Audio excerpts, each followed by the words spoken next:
I'm not mad. I'm just disappointed.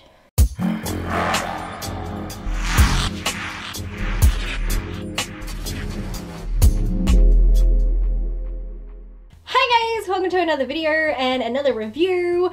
Yes, I don't know when. What's it? A week? 2? I don't know. I got this awesome email that came in with all these screeners for all these indie films, and usually I get very picky about what I say yes to. I'm like, oh, looks like I might not like that. I'm gonna say no. I just said yes to everything. So yeah, there have been some hits, some misses. There some which I guess that's what this film comes, that's the category this one is, and I have some more to watch, so there will be more reviews to come, but let's get into today's one.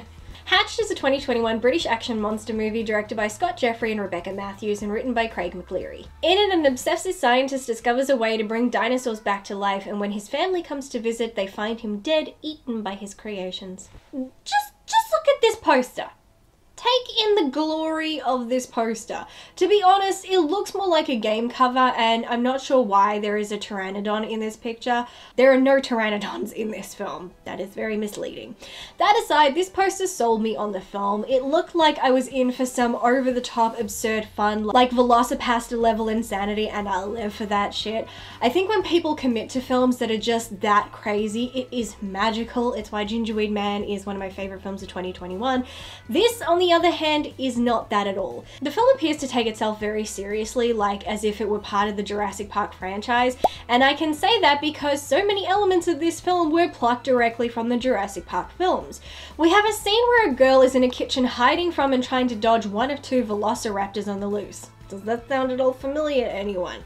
We have a child whose entire story from the beginning was the plot twist in Jurassic World Fallen Kingdom. It was getting a bit aggravating watching this film copy so much from this famous franchise and yet doing none of it any justice, not even in a tribute capacity. This is why you should be careful replicating or paying homage to iconic films. That all being said, it's a decent idea. I can't complain at like, oh my god, that's so stupid. Who would make a film like that? Steven Spielberg, that's who. So there's nothing wrong with the concept, and on top of that, the production quality is actually really good. It's really good quality, and for a low budget film, the effects weren't terrible either. I mean, yes, obviously the dinosaurs are superimposed, but they're actually pretty damn good looking for a low budget flick. There was a lot of texture and attention to detail given to the 2 velociraptors and the T-Rex. The blood splatter was terrible, but it was very amusing and I wasn't mad at it. Okay, the T-Rex's arms were not great and honestly quite hilarious, but these things were integrated into the film really well, and at one point when a velociraptor is killing someone, the performance synced up with the computer image really nicely, so there's actually some elements of this film that were done strongly. My biggest cons for the film were pacing and performances. The story is extremely slow and drawn out, more than that $10 in your wallet you have to make last for the whole week. The dinosaurs don't show up much, and I can understand with the budget and stuff you really can't afford to have them around the entire time, but you can have them present without being seen, like trying to break into doors, jumping on cars, making noises outside, which, you know, the crew can do those things. Something to keep you aware of their presence, but not having to have them on screen. But instead, they just keep appearing sporadically, literally out of nowhere, and it was just frustrating. One scene of someone just walking to another room can take nearly 5 minutes. The film opens and a character does the slow, can't make noise walk down the stairs, through the house, across the courtyard and into the garage or stable. Seriously? You're not in a danger zone, or should even be suspicious of anything dangerous going on until you get to the stable. So why are you taking so damn long to get there? Just walk at a normal speed. This kind of thing happens a lot through the film, and it drags out most of the scenes to an uncomfortable level. It was getting to a point where we were going so long with so little happening that I started zoning out by the 45-minute mark.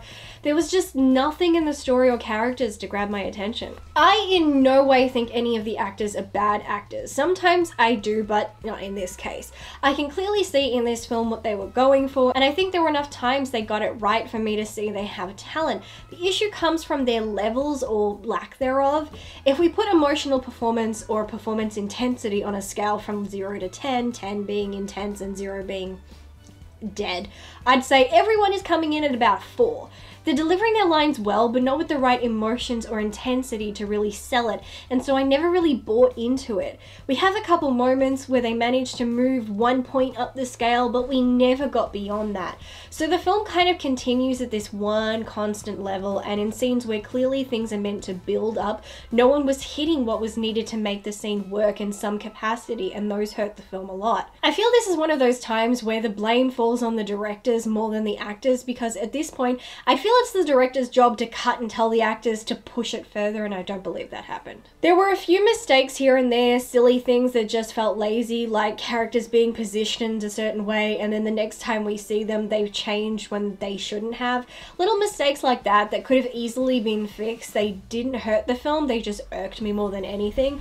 I think even for a low-budget film, there was room for potential, and it never lived up to that, but I honestly was expecting more of a comedy like Sharknado kind of thing, and that's not what this is. This was a serious movie. The problem is the way it was structured made it hard to take seriously, and it lacked the emotion needed for me to even view it as serious. So while I love the idea and the effort that went into this, sadly it just didn't do it for me and became a bit tedious and ultimately was a disappointment. Such a shame. This was the first one off the list, and that poster, oh that poster, I was just like, yes, give it to me. And I genuinely thought it was going to be like Velocipaster type craziness. And then I started watching and I was like, oh. But I mean, you know, I think that there are still people who would probably enjoy it. There's a market for everything, you know, that's the great thing about films. So if the description or the poster has piqued your interest, definitely hunt it down and check it out. While I review films, I'm not necessarily here to tell you that you should or should not watch a film. I'm more just happy to tell you this film exists. Or just talk about it because I love talking about films. And yeah, obviously indie films, I'm more than happy to talk about those because they don't get the same level of attention as big cinema blockbuster films. So if you are interested in this, track it down, have a watch of it, and once you do that, or if you've already seen it, comment below and let me know what you think about it. But that is it for today's video.